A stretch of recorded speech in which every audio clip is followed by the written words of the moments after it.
Hindi po kasi meron po kaming business na canteen and alam po namin yung mga bilihin mas lalo pa nga po tumataas. Parang hindi man. Parang hindi namin naramdaman. Mahal pa rin eh. Katulad na lang yung sa sa business na milk tea, hindi naman siya bumababa, ganun pa rin. Tapos yung mga presyo ng isda, ganun pa rin. Kahit sa sa mga mall na wala man, hindi man bumaba. So hindi nyo ramdam? Hindi po, hindi talaga. Lang po, sibuyas pa lang po, mahal na po ng kilo. Tsaka yung mga gulay po, mahal na rin po yung mga kilo. Tsaka yung mga karne po, patas na rin po ng patas. Kung sahod, ganun pa rin po, pero yung mga bilhin lalong tumataas. Kaya napakahirap po sa Pilipinas dahil mambaba po ng sahod pero napakataas ng presyo ng mga bilihin.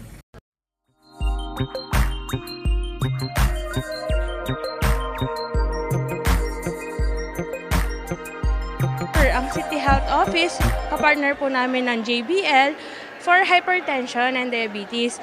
So this year, nag-add po kami ng program with the support of our city mayor. Kung program na Let's Be Fit, we deemed it necessary kasi nga mahaba na po, 10 hours na po yung working hours natin. No? So para yung total well-being, mabalance din po namin. Yung health specifically ng mga employees, yung mental health nila, not just the physical well-being of the employees para mas better na maserve po nila yung ating mga constituents. Ito pong program na to sa City Health Office and the City Human Resource, nagpartner po sila para sa mga employee ng city government to lose weight and to check po if our city employee are having a healthy lifestyle. So may kita po natin na gusto po ng City Health Office at ng Human Resource na magumpisa po ang gantong type of activity sa mga employees. Tapos, na-try po natin siya ibaba sa ating community. Ang target natin is yung diabetes and yung hypertension. Kasi more than the medication, kailangan prevention tayo. So ang lifestyle modification, ang gusto natin is to be conscious on what we do, on what we eat, and yun yung target natin, especially for our employees. Our number one is yung sa diet.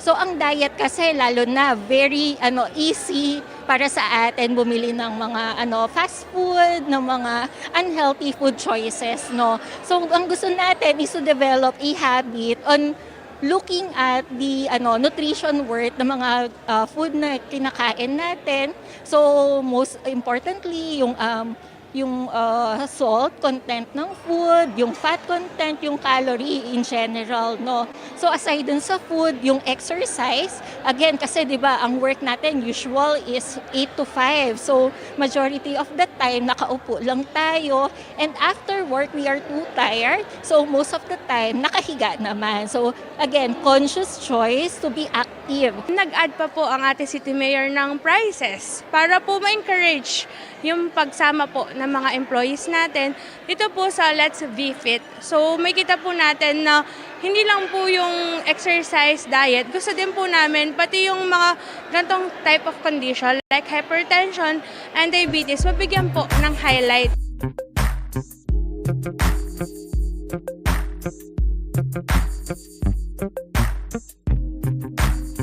Advice ko lang for the safety of the community of skateboarders or community of skateboarding is mag-skate dun sa mga allowed na places where to skate, like here I think for Marquee Mall, this is the allowed place to skate.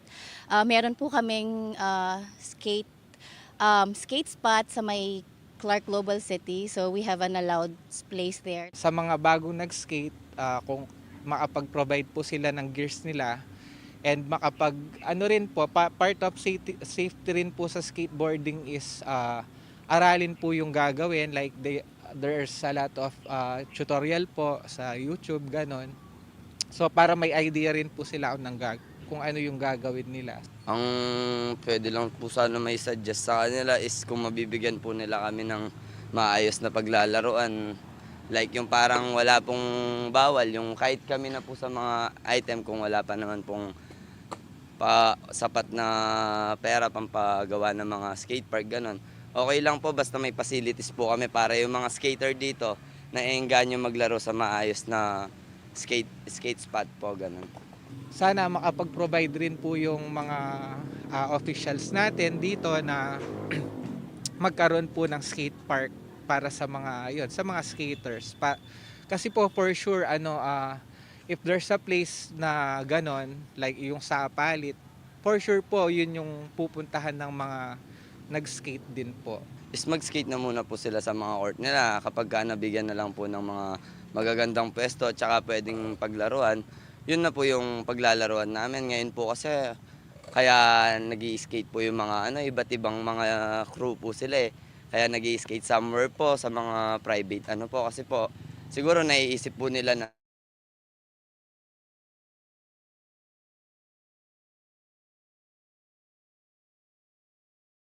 Bilang skater, alam naman po namin na bawal mag-skate sa mga private spot pero pinaka-best po para sa atin mga skater para safe po tayo lahat at safe din po yung mga taong nanonood sa atin is mag-skate na lang po tayo sa mga skate spot tulad po ng Marquee at saka sa Astro. Nais lang po natin ipaalala sa ating mga kabataan, ganoon na rin po sa mga magulang, to always prioritize yung safety pa rin ng ating mga ginagawang activities na hindi po tayo maaksidente or magkakos ng accident sa iba nating mga kababayan at may masira rin po mga iba pong properties.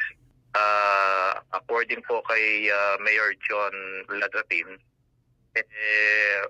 pag-aaralan din po niya kasi meron pang maliit na space dito sa may sports complex ng Angeles City dito sa may Barangay Pampang na pag-aaralan po yan kung maaari pong i-incorporate yung design for a skateboarding activity.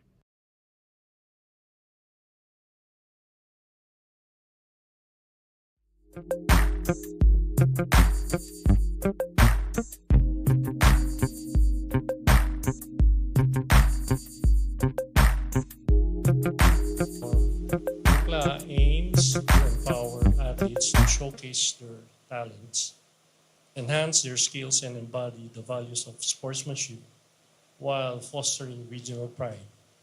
By nurturing homegrown talent, UCLA seeks to be a catalyst for athletic development, recognition, and long-term success, both regionally and nationally. Pinaka-value ng UCLA ngayon is maghanap ng mga bagong usbong na mga players para magkaroon sila ng exposure. Kasi madaming malalakas dito sa Pampanga. Ang problema lang is kulang sila sa venue para magkaroon ng exposure. Kaya I think advantage ang UCLA talaga para sa mga bagong players natin. For now, may practices kami 4 times a week. Pero mas madadagdagan to kasi lumalapit na yung liga. So last year sumali rin yung Lycée kaso hindi ganun kaganda yung performance. Kailangan mas ma-level up yung training nila kasi hindi biro yung mga kalabanin lalo yung Pampanga. Powerhouse ngayon yung Pampanga, ang daming ang dami nilang mga galing na player ngayon. So kailangan namin sumabay sa sipag. Vacation pa lang nagte-training na po kami. Puspusan talaga yung training namin dahil hindi lang UCLA yung talagang pinaka main events namin. Meron din kami mga ibang events na pinaghahandaan kagaya po ng Prisaa at saka yung intercollegiate namin. We are still in the process of preparing yung aming students. No, we are continuously having our preparations. No, in line with the UCLA and other upcoming leagues na meron yung mga students namin. So as of now, since the training is ongoing, we are trying to inject yung system sa mga bata or yung culture sa loob ng institution. And unti-unti, ginagawa natin yon by, of course, training them and disciplining them, not just to be students, but student-athletes as well. Of course, no, being the defending champion is both an honor but also may kasamang pressure na din, no. But basically, we are pulling the team together na mas mag-improve yung team dynamics ng not just the core group or the main athletes, but also yung core team namin ng coaching staff and yung mga relevant key officials namin so that we can still proceed and do our best, no, and still show not just UCLA but our colleagues in the region that Pampanga State University is still one of the universities na nag-hone pa rin ng champions, no, for the not just in basketball but in the summatively, no, sa sports.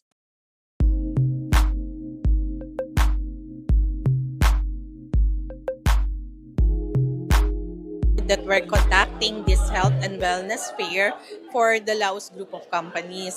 So it's not just because it's Nutrition Month, but also because this is a planned effort or program of the HRMD for our employees. Kasi if our employees are healthy, then maiiwasan yung absenteeism and they will be focusing much on their work. Here in Laos Group, syempre, we'd like our employees to be mindful about their health and well-being. Hindi lang puro work. So there should be a balance of work, play, and espousing or engaging yourselves to become healthy. To keep in mind our health and wellness, kasi it's something that nobody can take away from us. Naging challenge po talaga natin nung una is number one, yung mga utility. Nandiyan po yung mga poste, nandiyan po yung mga underground na water line, cables na nandito po sa ilalim ng ating roadway. No? So dahil po nilakihan po natin yung kanal, tinamaan po sila.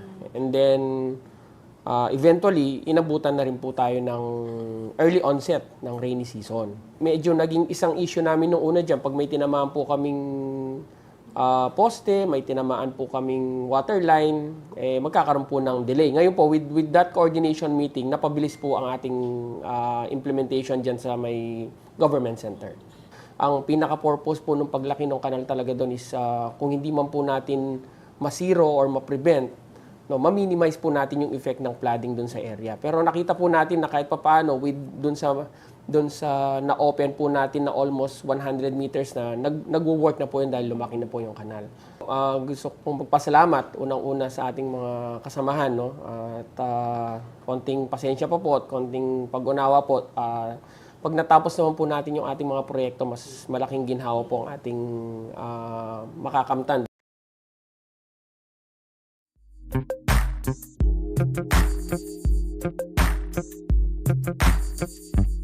Ang crop po na yan, no, isang taon po, halos po nag-17 po ang palay. Basa, kagigik lang po.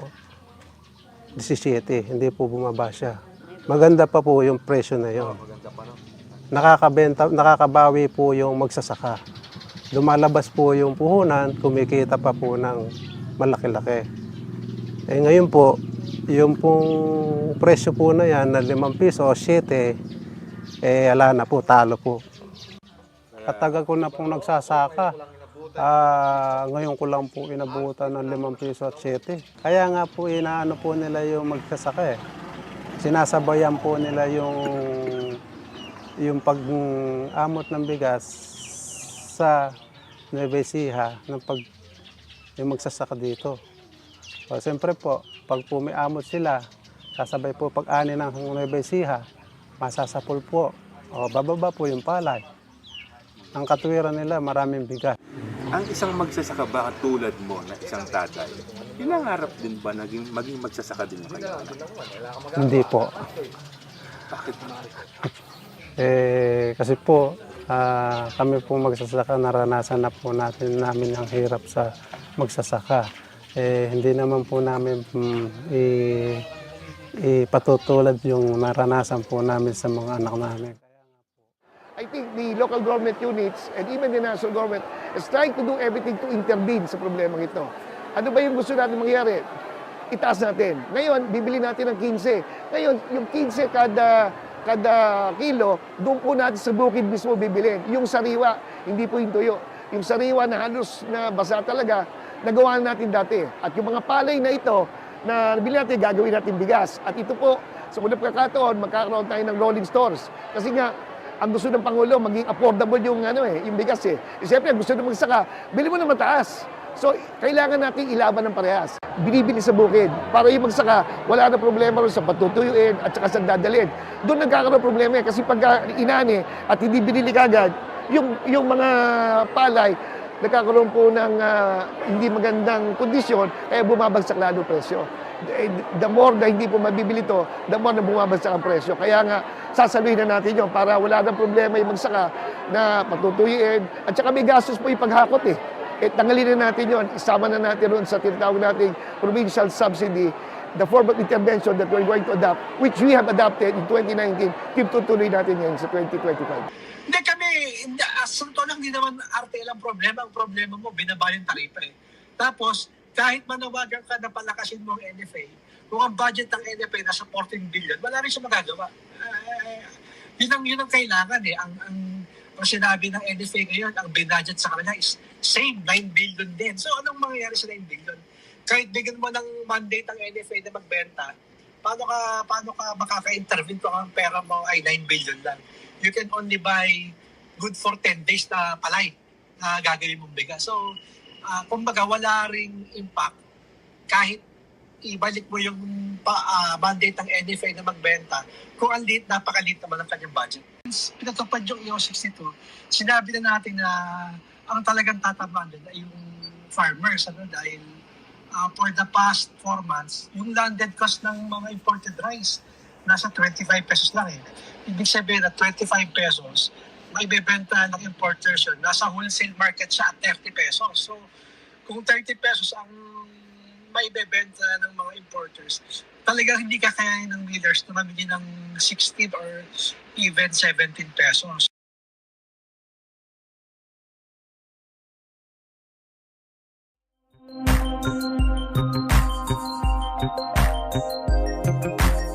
Ng 1,200 yung mga plaka nila. Alam naman natin, ang plaka 450 lang. So, loko-loko din itong mga to, no? Peke na mas mahal pa. Triple pa. Pangmatagalan, mas malawakang solusyon dito is yung paninigurado natin na mabubura na natin ang mga backlog na plates natin. Kasi aparte sa mga plaka para sa motor vehicle, pinepeke din ang mga motorcycle. Alam naman natin, notorious ang mga riding in tandem. At itong mga peking plakang ito ang ginagamit sa mga riding in tandem.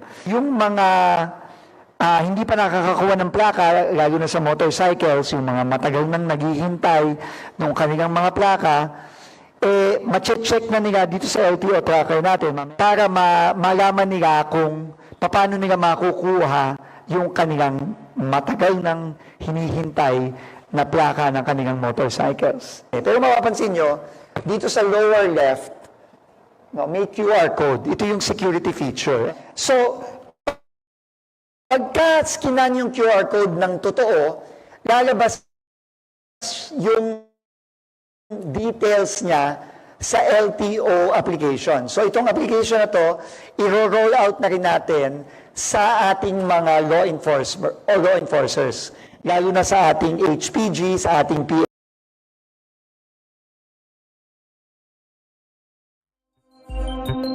PNP, sa ating MMDA, sa lahat.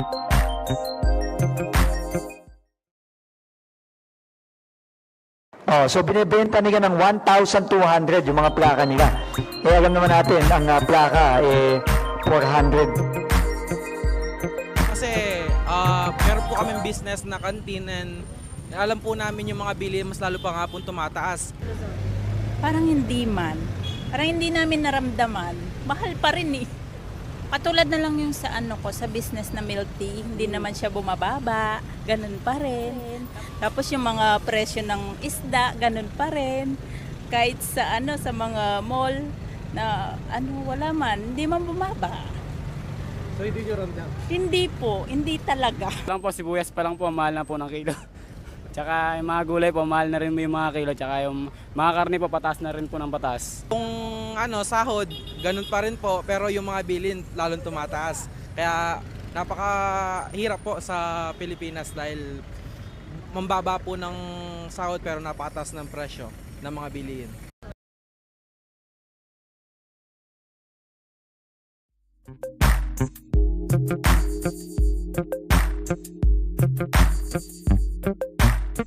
Sure, ang City Health Office, kapartner po namin ng JBL for hypertension and diabetes. So this year, nag-add po kami ng program with the support of our city mayor. Kung program na Let's Be Fit, we deemed it necessary kasi nga mahaba na po, 10 hours na po yung working hours natin. No? So para yung total well-being, mabalance din po namin. Yung health specifically ng mga employees, yung mental health nila, not just the physical well-being of the employees para mas better na maserve po nila yung ating mga constituent. Ito pong program na to sa City Health Office and the City Human Resource, nagpartner po sila para sa mga employee ng city government to lose weight and to check po if our city employee are having a healthy lifestyle. So may kita po natin na gusto po ng City Health Office at ng Human Resource na mag-umpisa po ang gantong type of activity sa mga employees. Tapos, na-try po natin siya ibaba sa ating community. Ang target natin is yung diabetes and yung hypertension. Kasi more than the medication, kailangan prevention tayo. So, ang lifestyle modification, ang gusto natin is to be conscious on what we do, on what we eat.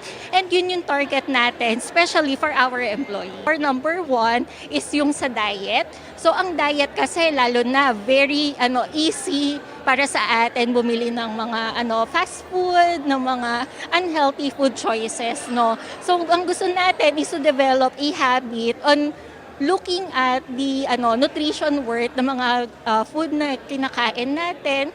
So most importantly yung salt content ng food, yung fat content, yung calorie in general, no. So aside dun sa food, yung exercise, again kasi 'di ba, ang work natin usual is 8 to 5. So majority of the time nakaupo lang tayo and after work we are too tired. So most of the time nakahiga naman. So again, conscious choice to be active. Nag-add pa po ang ating city mayor ng prizes para po ma-encourage yung pagsama po ng mga employees natin dito po sa Let's Be Fit. So may kita po natin na hindi lang po yung exercise, diet, gusto din po namin pati yung mga gantong type of condition like hypertension and diabetes, mabigyan po ng highlight.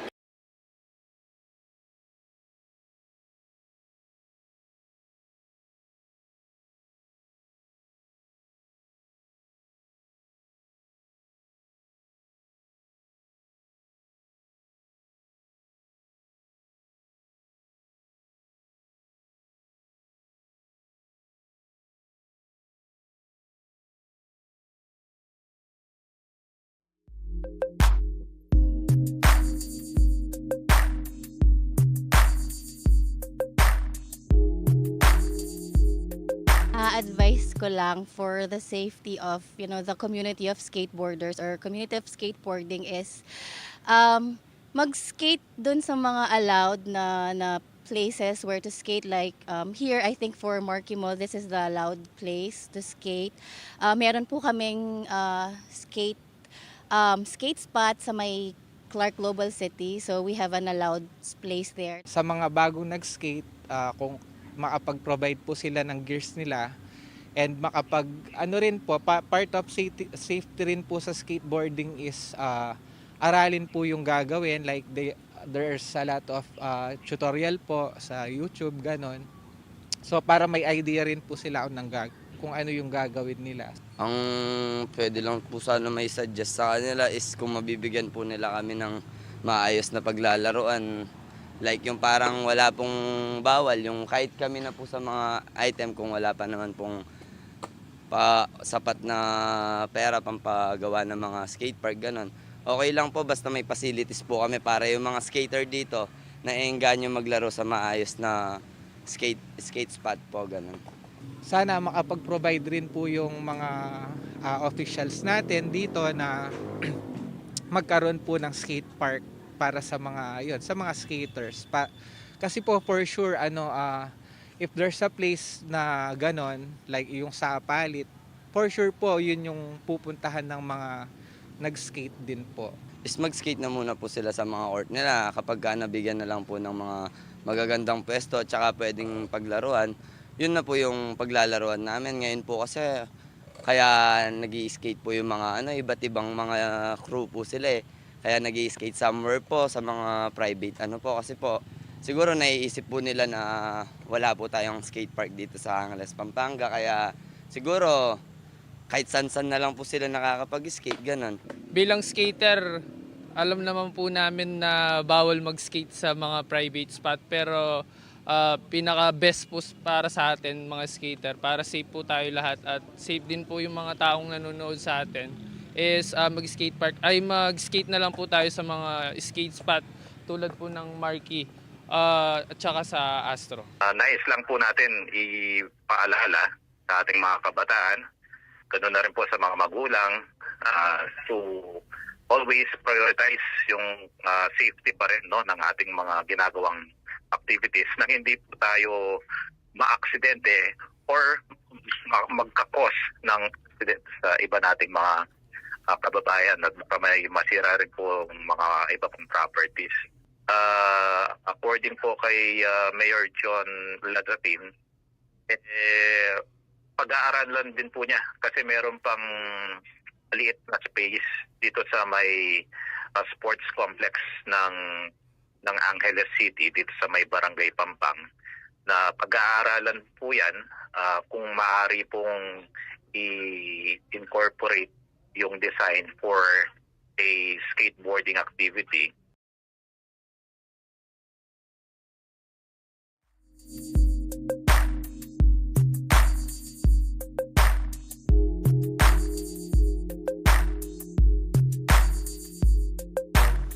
UCLA aims to empower athletes to showcase their talents, enhance their skills, and embody the values of sportsmanship while fostering regional pride.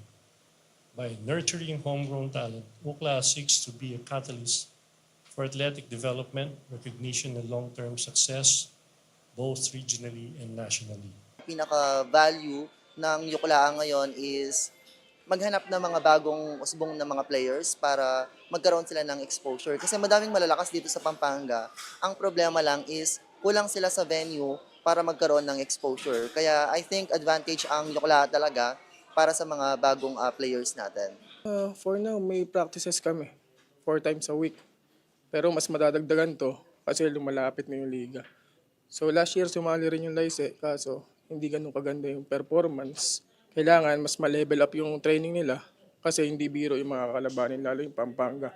Powerhouse ngayon yung Pampanga, ang daming ang dami nilang magagaling na player ngayon. So kailangan namin sumabay sa sipag. Vacation pa lang nagte-training na po kami. Puspusan talaga yung training namin dahil hindi lang Yukla yung talagang pinaka main events namin. Meron din kami mga ibang events na pinaghahandaan kagaya po ng Prisaa at saka yung intercollegiate namin. We are still in the process of preparing yung aming students. No, we are continuously having our preparations. No, in line with the Oklaa and other upcoming leagues na meron yung mga students namin. So as of now, since the training is ongoing, we are trying to inject yung system sa mga bata or yung culture sa loob ng institution. And unti-unti, ginagawa natin yon by, of course, training them and disciplining them, not just to be students, but student-athletes as well. Of course, no, being the defending champion is both an honor but also may kasamang pressure na din, no. But basically, we are pulling the team together na mas mag-improve yung team dynamics ng not just the core group or the main athletes, but also yung core team namin ng coaching staff and yung mga relevant key officials namin so that we can still proceed and do our best, no, and still show not just Oklaa but our colleagues in the region that Pampanga State University is still one of the universities na nag-hone pa rin ng champions, no, for the not just in basketball but in the summatively, no, sa sports.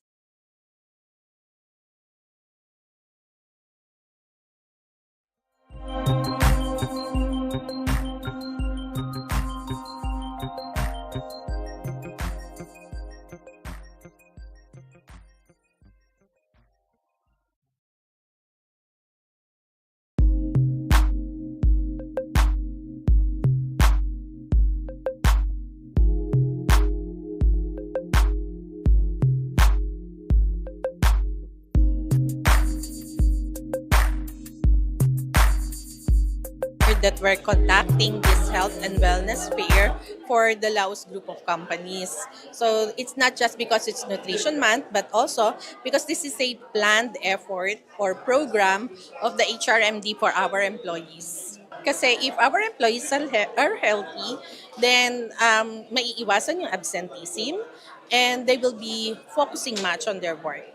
Here in Laos Group, syempre, we'd like our employees to be mindful about their health and well-being. Hindi lang puro work, so there should be a balance of work, play, and espousing or engaging yourselves to become healthy. To keep in mind our health and wellness, kasi it's something that nobody can take away from us. Naging challenge po talaga natin nung una is number one, yung mga utility. Nandiyan po yung mga poste, nandiyan po yung mga underground na water line, cables.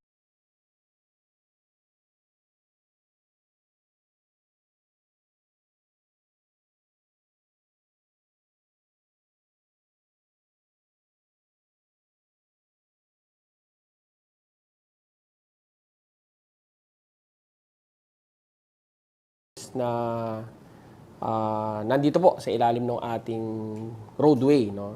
So dahil po nilakihan po natin yung kanal, tinamaan po sila.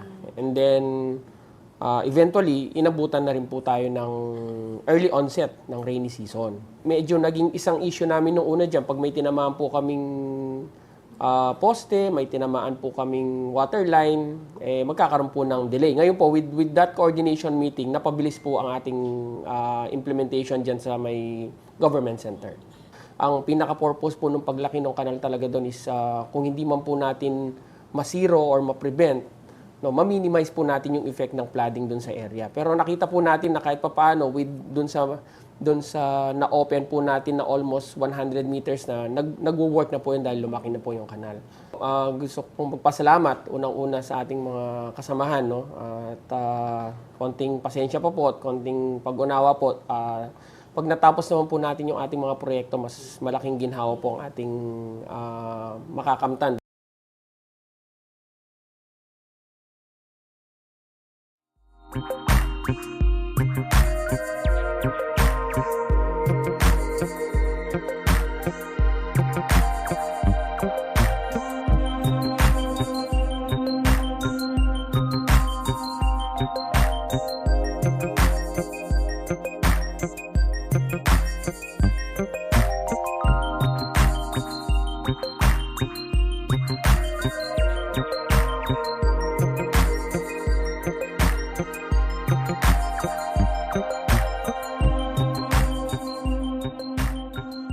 Craft po na yan, no, isang taon po, halos po nag-17 po ang palay. Basa, kagigik lang po.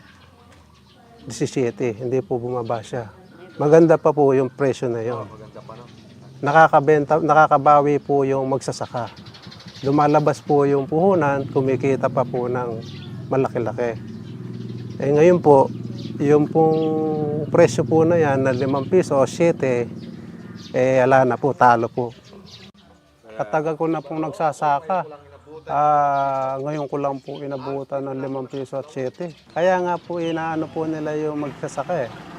Sinasabayan po nila yung pag-amot ng bigas sa Nueva Ecija ng yung magsasaka dito.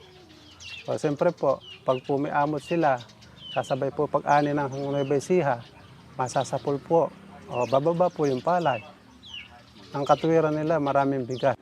Ang isang magsasaka ba tulad mo na isang tatay, pinangarap din ba maging magsasaka din kayo? Hindi po. Bakit? Kasi po, kami po magsasaka, naranasan na po namin ang hirap sa magsasaka. Hindi naman po namin ipatutulad yung naranasan po namin sa mga anak namin. I think the local government units and even the national government is trying to do everything to intervene sa problemang ito. Ano ba yung gusto natin mangyari? Itaas natin. Ngayon, bibili natin ng 15. Ngayon, yung 15 kada kilo, doon po natin sa bukid mismo bibilin. Yung sariwa, hindi po yung tuyo. yung sariwa na halos na basa talaga, nagawa natin dati. At yung mga palay na ito, na nabili natin, gagawin natin bigas. At ito po, sa unang pagkakataon, magkakaroon tayo ng rolling stores. Kasi nga, ang gusto ng Pangulo, maging affordable yung, yung bigas eh. Siyempre, gusto ng magsaka, bili mo na mataas. So, kailangan natin ilaban ng parehas. Binibili sa bukid. Para yung magsaka, wala na problema rin sa patutuyuin at saka sa dadalhin. Doon nagkakaroon problema kasi pag inani at hindi binili kagad, yung mga palay, nagkakaroon po ng hindi magandang kondisyon, kaya bumabagsak lalo presyo. The more na hindi po mabibili to, the more na bumabagsak ang presyo. Kaya nga, sasaluhin na natin yun para wala na problema yung magsaka na patutuyuin. At saka may gastos po yung paghakot eh. Tanggalin na natin yun, isama na natin ron sa tinatawag nating provincial subsidy, the form of intervention that we're going to adopt, which we have adopted in 2019, tutuloy natin yan sa 2025. Hindi kami, asunto lang, hindi naman RTL ang problema. Ang problema mo, binaba yung taripa eh. Tapos, kahit manawagan ka na palakasin mo ang NFA, kung ang budget ng NFA nasa 14 billion, wala rin siya magagawa. Yun ang kailangan eh. Ang sinabi ng NFA ngayon, ang binudget sa kanila is same 9 billion din. So anong mangyayari sa 9 billion? Kahit bigyan mo ng mandate ang NFA na magbenta, paano ka makaka-intervene kung ang pera mo ay 9 billion lang? You can only buy good for 10 days na palay na gagawin mong bigas. So, kumbaga wala ring impact kahit ibalik mo yung mandate ng NFA na magbenta kung napakaliit naman ang kanyang budget. Pinatupad yung EO 62, sinabi na natin na ang talagang tatamaan din ay yung farmers dahil for the past 4 months, yung landed cost ng mga imported rice nasa 25 pesos lang eh. Ibig sabihin na 25 pesos, may bebenta ng importers yun. Nasa wholesale market siya at 30 pesos. So, kung 30 pesos ang may bebenta ng mga importers, talagang hindi kakayanin ng millers na mamili ng 16 or even 17 pesos.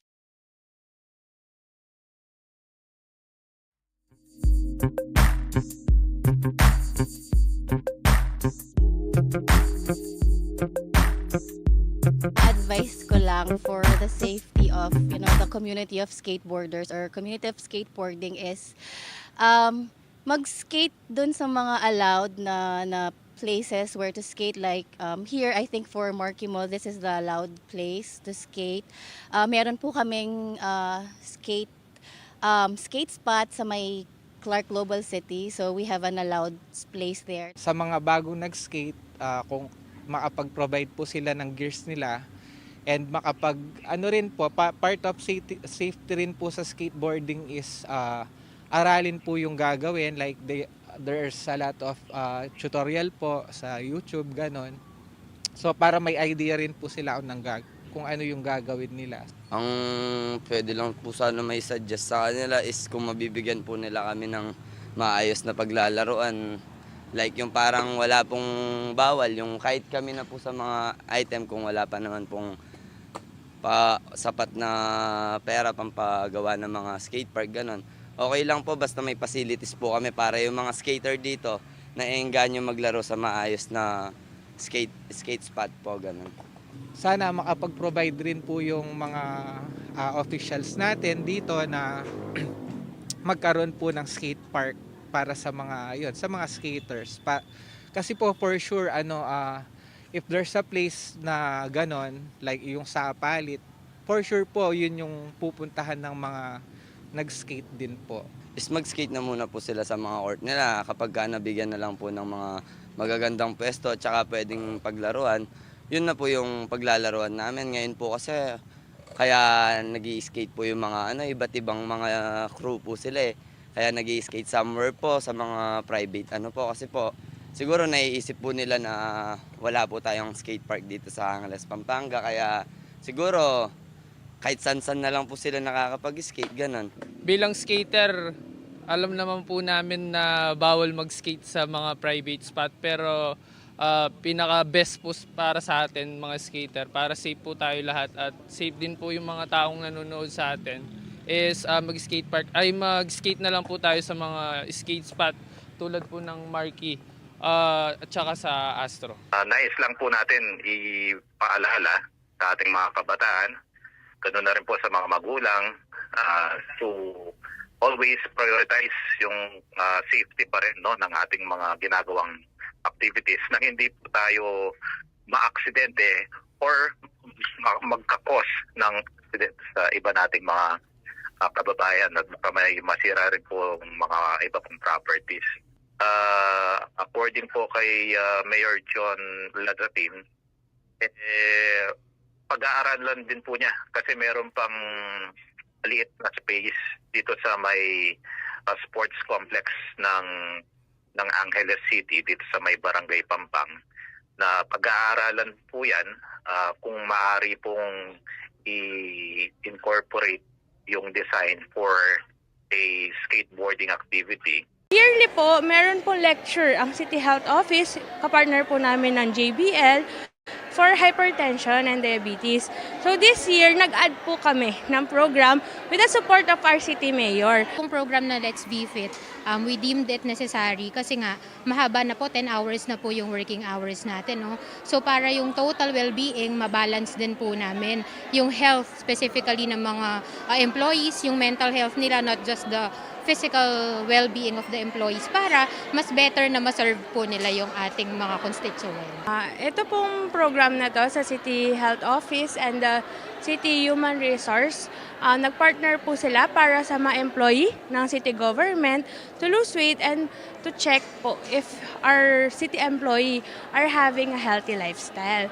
So may kita po natin na gusto po ng City Health Office at ng Human Resource na mag-umpisa po ang gantong type of activity sa mga employees. Tapos, na-try po natin siya ibaba sa ating community. Ang target natin is yung diabetes and yung hypertension. Kasi more than the medication, kailangan prevention tayo. So ang lifestyle modification, ang gusto natin is to be conscious on what we do, on what we eat, and yun yung target natin, especially for our employees. Our number one is yung sa diet.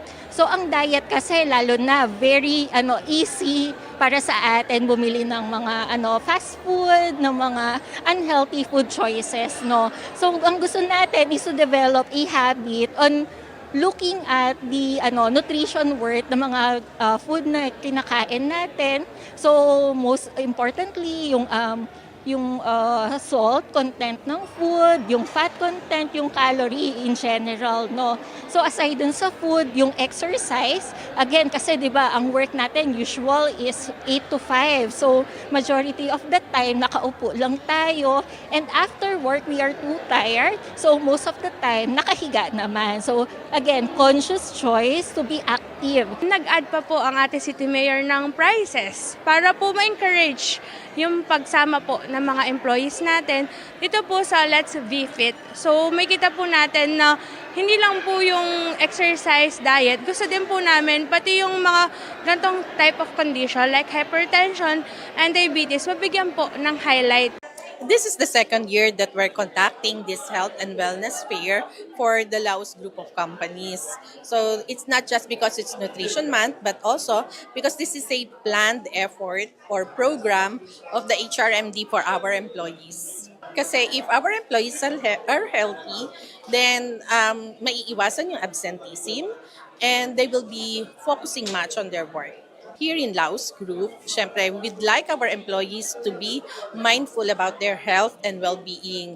Hindi lang puro work, so there should be a balance of work, play, and espousing or engaging yourselves to become healthy. To keep in mind our health and wellness, kasi it's something that nobody can take away from us. Naging challenge po talaga natin nung una is number one, yung mga utility. Nandiyan po yung mga poste, nandiyan po yung mga underground na water line, cables na nandito po sa ilalim ng ating roadway. No? So dahil po nilakihan po natin yung kanal, tinamaan po sila. And then eventually, inabutan na rin po tayo ng early onset ng rainy season. Medyo naging isang issue namin nung una dyan, pag may tinamaan po kaming poste, may tinamaan po kaming water line, magkakaroon po ng delay. Ngayon po, with that coordination meeting, napabilis po ang ating implementation dyan sa may government center.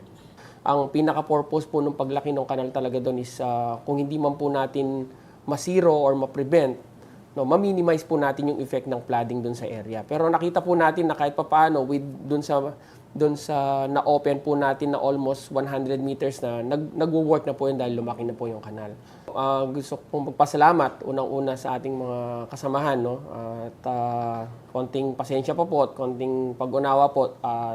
Pag natapos naman po natin yung ating mga proyekto, mas malaking ginhawa po ang ating makakamtan dun. Through this platform, UCLA aims to empower athletes to showcase their talents, enhance their skills, and embody the values of sportsmanship while fostering regional pride.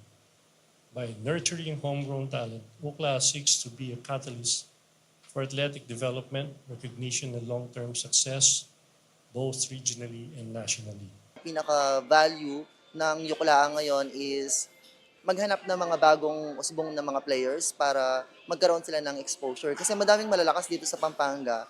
Ang problema lang is kulang sila sa venue para magkaroon ng exposure. Kaya I think advantage ang UCLA talaga para sa mga bagong players natin. For now, may practices kami 4 times a week.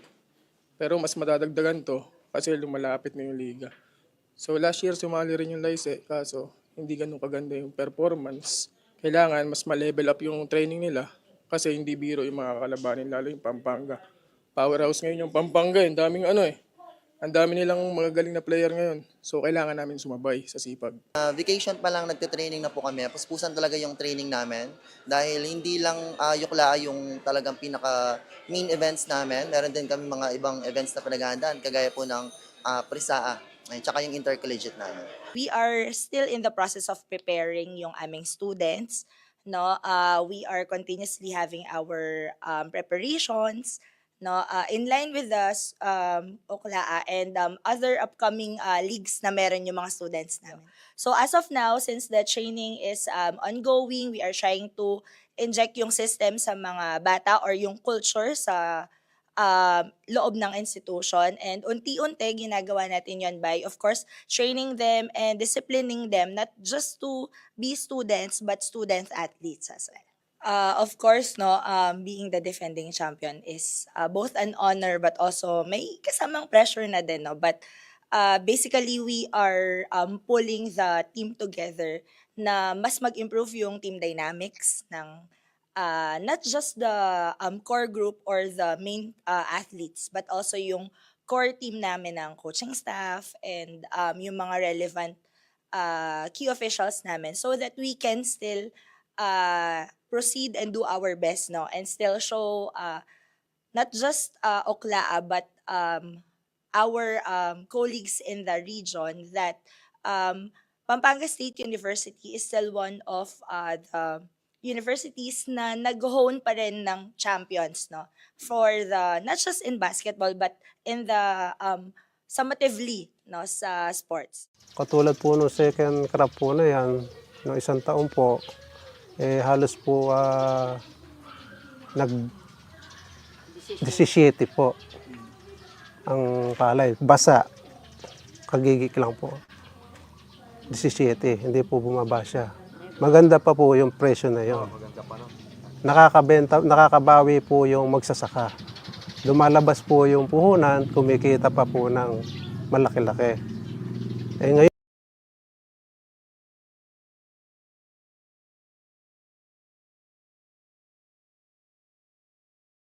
yun po, yung pong presyo po na yan na 5 piso o 7, ala na po, talo po. Katagal ko na pong nagsasaka. Ngayon ko lang po inabutan ng 5 piso at 7. Kaya nga po inaano po nila yung magsasaka eh. Sinasabayan po nila yung pag-amot ng bigas sa Nueva Ecija ng yung magsasaka dito. So, siyempre po, pag po may amot sila, kasabay po pag-ani ng Nueva Ecija, masasapol po. O bababa po yung palay. Ang katwiran nila, maraming bigas. Ang isang magsasaka ba tulad mo na isang tatay, pinangarap din ba maging magsasaka din kayo? Hindi po. Bakit? Kasi po, kami po magsasaka, naranasan na po namin ang hirap sa magsasaka.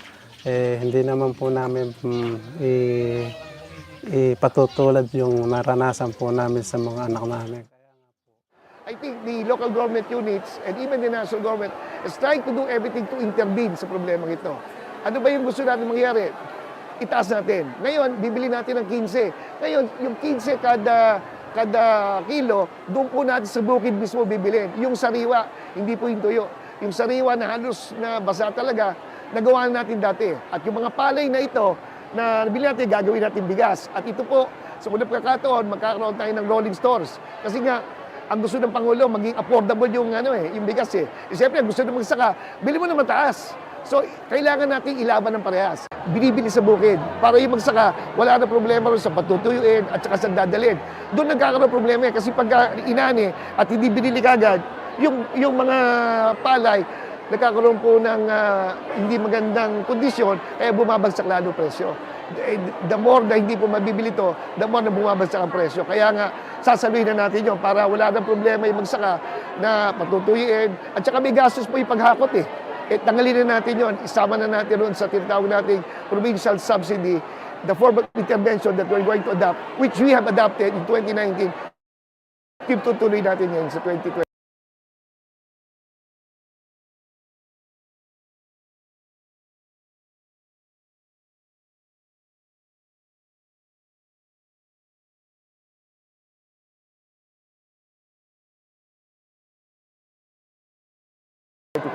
Hindi kami, asunto lang, hindi naman RTL ang problema. Ang problema mo, binaba yung taripa eh. Tapos, kahit manawagan ka na palakasin mo ang NFA, kung ang budget ng NFA nasa 14 billion, wala rin siya magagawa. Yun ang kailangan eh. Ang sinabi ng NFA ngayon, ang binudget sa kanila is same 9 billion din. So, anong mangyayari sa 9 billion? Kahit bigyan mo ng mandate ang NFA na magbenta, paano ka makaka-intervene kung ang pera mo ay 9 billion lang? You can only buy good for 10 days na palay na gagawin mong bigas. So, kumbaga wala ring impact kahit ibalik mo yung mandate ng NFA na magbenta kung ang napakaliit naman ang kanyang budget. Pinatupad yung EO 62, sinabi na natin na ang talagang tatamaan din ay yung farmers. Dahil for the past 4 months, yung landed cost ng mga imported rice nasa 25 pesos lang eh. Ibig sabihin na 25 pesos, may bebenta ng importers yun. Nasa wholesale market siya at 30 pesos. So, kung 30 pesos ang may bebenta ng mga importers, talagang hindi kakayanin ng millers na mamili ng 16 or even 17 pesos. Hindi po kasi meron po kaming business na canteen and alam po namin yung mga bili mas lalo pa nga po tumataas. Parang hindi man. Parang hindi namin naramdaman. Mahal pa rin eh. Katulad na lang yung sa sa business na milk tea, hindi naman siya bumababa, ganun pa rin. Tapos yung mga presyo ng isda, ganun pa rin. Kahit sa sa mga mall na wala man, hindi man bumaba. So hindi nyo ramdam? Hindi po, hindi talaga. Lang po, sibuyas pa lang po, mahal na po ng kilo. Tsaka yung mga gulay po, mahal na rin mo yung mga kilo. Tsaka yung mga karne po, patas na rin po ng patas. Kung sahod, ganun pa rin po, pero yung mga bilin lalong tumataas. Kaya napakahirap po sa Pilipinas dahil mambaba po ng sahod pero napakataas ng presyo ng mga bilihin. So binibenta nila ng 1,200 yung mga plaka nila. Alam naman natin, ang plaka 450 lang. So, loko-loko din itong mga to, no? Peke na mas mahal pa. 3P pa. Pang matagalan, mas malawakang solusyon dito is yung paninigurado natin na mabubura na natin ang mga backlog na plates natin. Kasi aparte sa mga plaka para sa motor vehicle, pinepeke din ang mga motorcycle. Natagam naman natin, notorious ang mga riding in tandem. At itong mga peking plakang ito ang ginagamit sa mga riding in tandem. Yung mga hindi pa nakakakuha ng plaka, lalo na sa motorcycles, yung mga matagal nang naghihintay ng kanilang mga plaka, ma-check na nila dito sa LTO tracker natin para malaman nila kung paano nila makukuha yung kanilang matagal nang hinihintay na plaka ng kanilang motorcycles. Pero mapapansin nyo, dito sa lower left, No, may QR code. Ito yung security feature. So, pagka skinan yung QR code ng totoo, lalabas yung details niya sa LTO application. So, itong application na to, i-roll out na rin natin sa ating mga law enforcers. Lalo na sa ating HPG, sa ating PNP, sa ating MMDA, sa lahat. Siguro po, yung maa-advise ko lang for the safety of, the community of skateboarders or community of skateboarding is mag-skate dun sa mga allowed na places where to skate. Like here, I think for Marquee Mall, this is the allowed place to skate. Meron po kaming skate spot sa may Clark Global City. So we have an allowed place there. Sa mga bagong nag-skate, kung makapag-provide po sila ng gears nila and part of safety rin po sa skateboarding is aralin po yung gagawin, like there's a lot of tutorial po sa YouTube, ganon. So para may idea rin po sila kung ano yung gagawin nila. Ang pwede lang po sana may suggest sa kanila is kung mabibigyan po nila kami ng maayos na paglalaruan. Like yung parang wala pong bawal, yung kahit kami na po sa mga item kung wala pa naman pong sapat na pera pampagawa ng mga skate park, ganon. Okay lang po basta may facilities po kami para yung mga skater dito naengganyo maglaro sa maayos na skate spot po, ganun. Sana makapag-provide rin po yung mga officials natin dito na magkaroon po ng skate park para sa mga skaters. Kasi po for sure if there's a place na ganon like yung sa Palit, for sure po yun yung pupuntahan ng mga nag-skate din po. Is mag-skate na muna po sila sa mga court nila kapag nabigyan na lang po ng mga magagandang pwesto at saka pwedeng paglaruan. Yun na po yung paglalaruan namin. Ngayon po kasi kaya nag-i-skate po yung mga iba't ibang mga crew po sila eh. Kaya nag-i-skate somewhere po sa mga private po kasi po siguro naiisip po nila na wala po tayong skate park dito sa Angeles, Pampanga. Kaya siguro kahit san-san na lang po sila nakakapag-skate, ganun.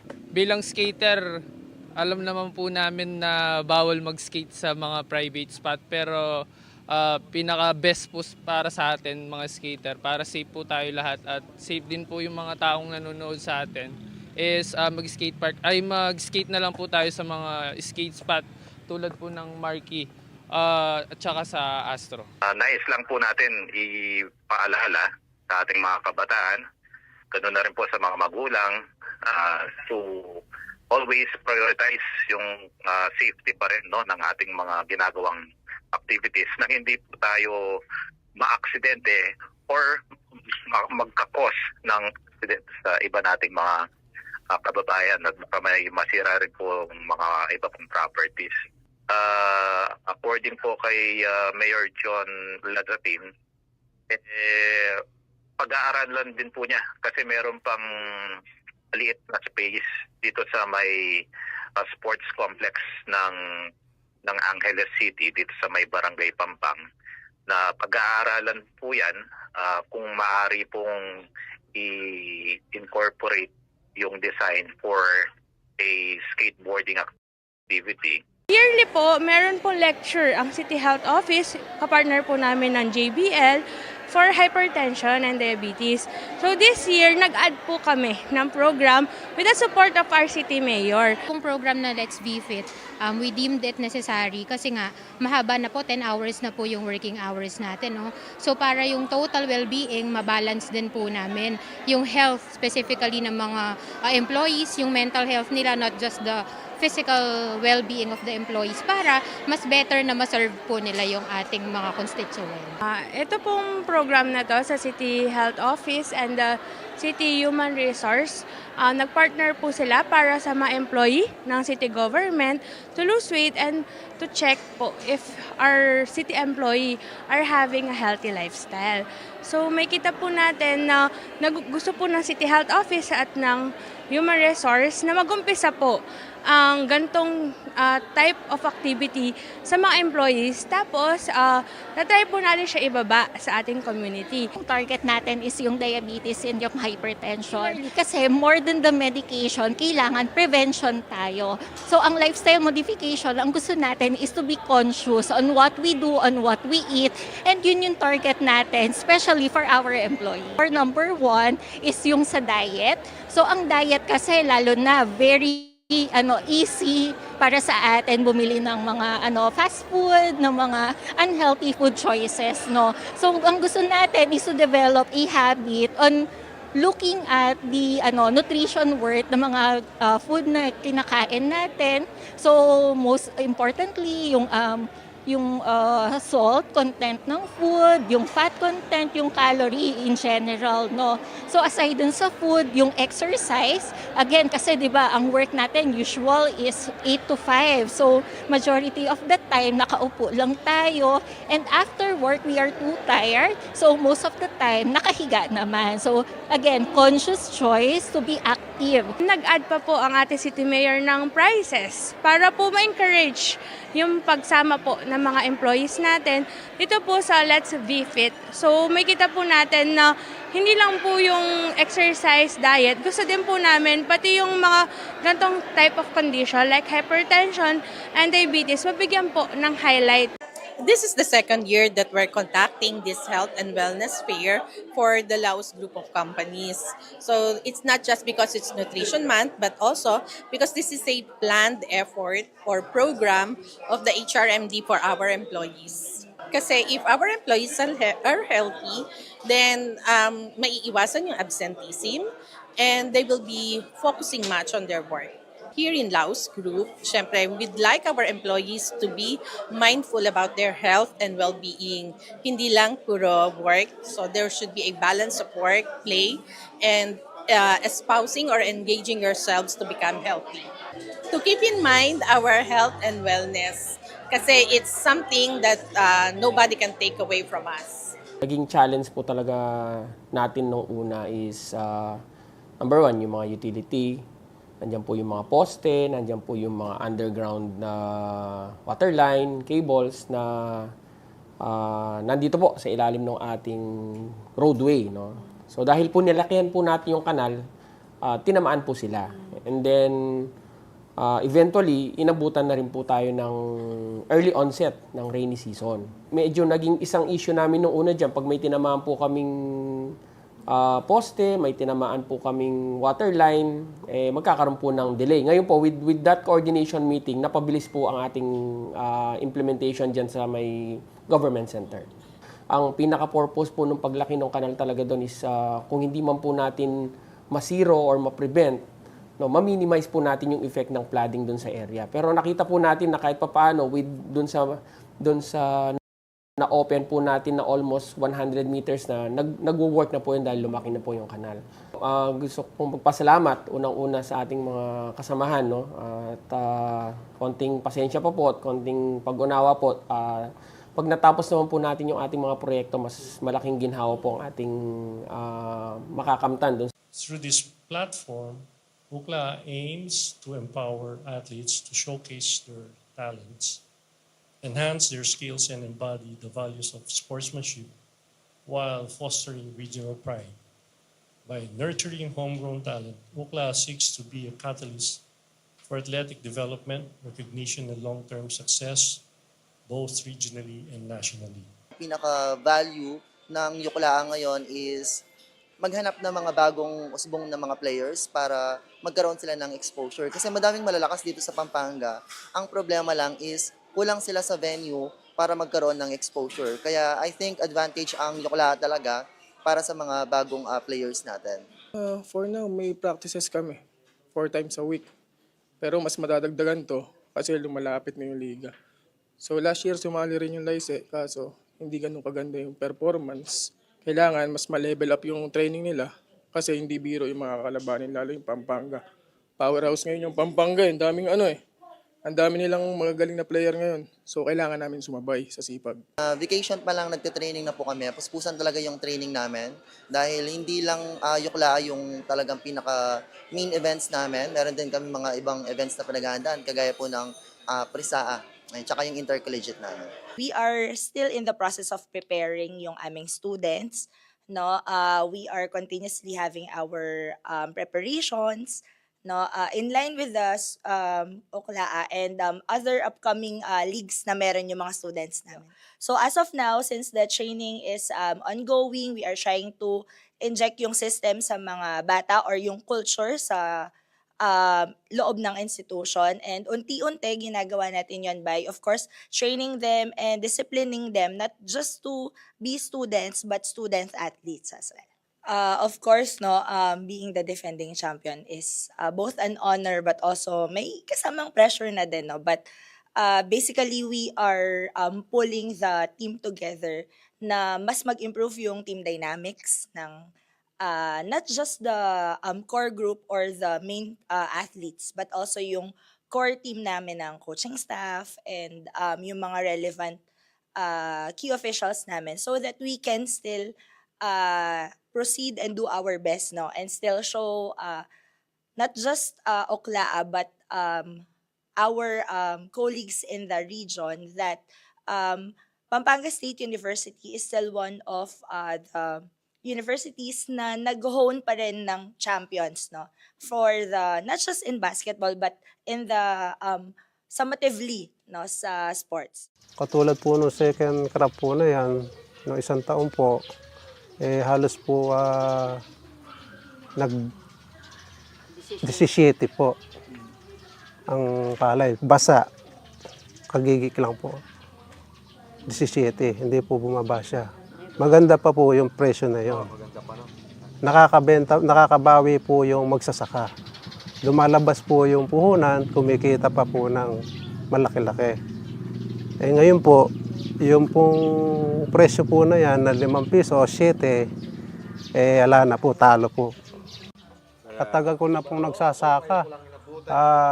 Ngayon ko lang po inabutan ng 5 piso at 7. Kaya nga po inaano po nila yung magsasaka . Sinasabayan po nila yung pag-amot ng bigas sa Nueva Ecija ng yung magsasaka dito. O, siyempre po, pag pumiamot sila, kasabay po pag-ani ng Nueva Ecija, masasapol po. O, bababa po yung palay. Ang katuwiran nila, maraming bigas. Ang isang magsasaka ba tulad mo na isang tatay, pinangarap din ba maging magsasaka din kayo? Hindi po. Bakit? Kasi po, kami po magsasaka, naranasan na po namin ang hirap sa magsasaka. Hindi naman po namin ipatutulad yung naranasan po namin sa mga anak namin.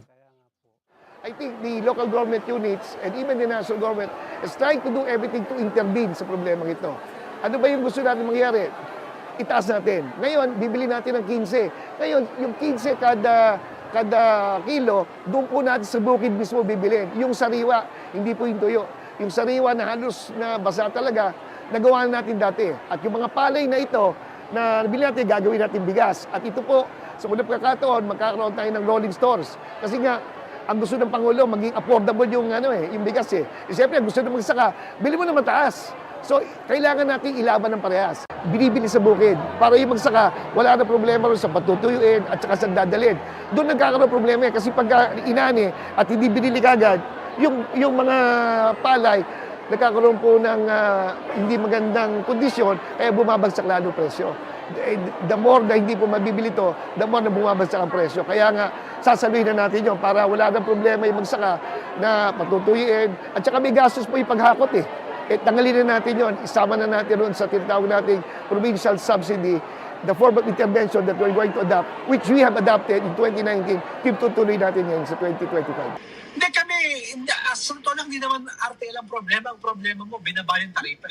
Tapos, kahit manawagan ka na palakasin mo ang NFA, kung ang budget ng NFA nasa 14 billion, wala rin siya magagawa. Yun ang kailangan eh. Ang sinabi ng NFA ngayon, ang binudget sa kanila is same 9 billion din. So anong mangyayari sa 9 billion? Kahit bigyan mo ng mandate ang NFA na magbenta, paano ka makaka-intervene kung ang pera mo ay 9 billion lang?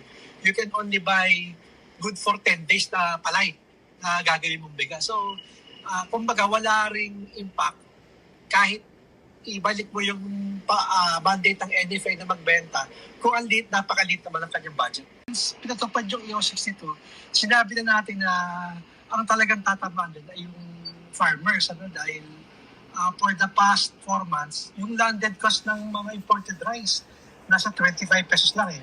Ibig sabihin na 25 pesos may bebenta ng importers yun. Nasa wholesale market siya at 30 pesos. So, kung 30 pesos ang may bebenta ng mga importers, talagang hindi kakayanin ng millers na mamili ng 16 or even 17 pesos. Hindi po kasi meron po kaming business na canteen and alam po namin yung mga bilhin mas lalo pa nga po tumataas. Parang hindi man. Parang hindi namin naramdaman. Mahal pa rin eh. Patulad na lang yung sa sa business na milk tea, hindi naman siya bumababa, ganun pa rin. Tapos yung mga presyo ng isda, ganun pa rin. Kahit sa sa mga mall na wala man, hindi man bumaba. So hindi nyo ramdam? Hindi po, hindi talaga. Lang po, sibuyas pa lang po, mahal na po ng kilo. Tsaka yung mga gulay po, mahal na rin mo yung mga kilo. Tsaka yung mga karne po, patas na rin po ng patas. Kung sahod, ganun pa rin po, pero yung mga bilhin lalong tumataas. Kaya napakahirap po sa Pilipinas dahil mambaba po ng sahod pero napakataas ng presyo ng mga bilihin. So binibenta nila ng 1,200 yung mga plaka nila. Alam naman natin, ang plaka 450 lang. So loko-loko din itong mga to, peke na mas mahal pa. 3P pa. Pangmatagalan at mas malawakang solusyon dito is yung paninigurado natin na mabubura na natin ang mga backlog na plates natin.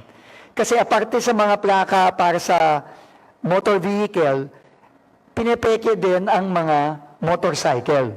Alam naman natin, notorious ang mga riding in tandem. At itong mga peking plakang ito ang ginagamit sa mga riding in tandem. Yung mga hindi pa nakakakuha ng plaka, lalo na sa motorcycles, yung mga matagal nang naghihintay ng kanilang mga plaka, ma-check na nila dito sa LTO tracker natin para malaman nila kung paano nila makukuha yung kanilang matagal nang hinihintay na plaka ng kanilang motorcycles. Pero mapapansin nyo, dito sa lower left, may QR code. Ito yung security feature. So, pagka skinan yung QR code ng totoo, lalabas yung details niya sa LTO application. So, itong application na to, i-roll out na rin natin sa ating mga law enforcers. Lalo na sa ating HPG, sa ating PNP, sa ating MMDA, sa lahat.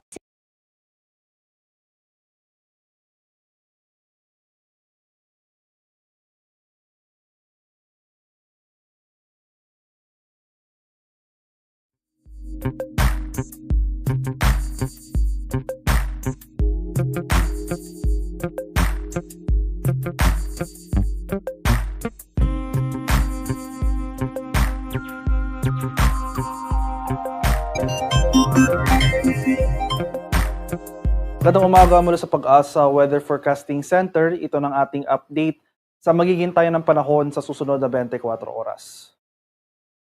Para sa ating latest satellite images, makikita natin na sa kasalukuyan patuloy nga ang pag-iral ng habagat sa malaking bahagi ng ating bansa. So ito yung mga makakapal na kaulapan na ating nakikita dito sa ating satellite images ay ang epekto nga ng ating southwest monsoon. So patuloy ito magdudulot ng mga pag-ulan, mataas sa chance ng mga kaulapan at mga pag-ulan dito sa Luzon, Visayas at northern portion ng Mindanao. Pinakamaapektuhan ng habagat itong western section ng Luzon at Visayas ngayong araw. Samantala, nalalabing bahagi ng Mindanao, itong southern portion ng Mindanao magpapatuloy itong maaliwalas sa panahon, improving weather conditions ng ating inaasahan sa mga susunod na araw. Pero asahan pa rin natin yung mga pag-ulan na dulot ng thunderstorms. So kagabi ay nagsimula na tayong mag-monitor ng isa pang panibagong low pressure area sa loob ng ating Philippine Area of Responsibility. Nabuo ito dito sa silangang boundary ng ating PAR.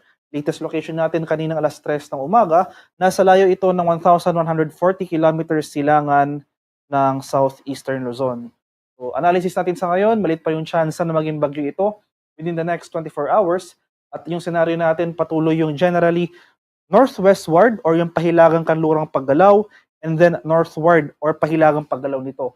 So northwestward sa mga susunod na araw, and then northward patungo sa northern boundary ng ating PAR.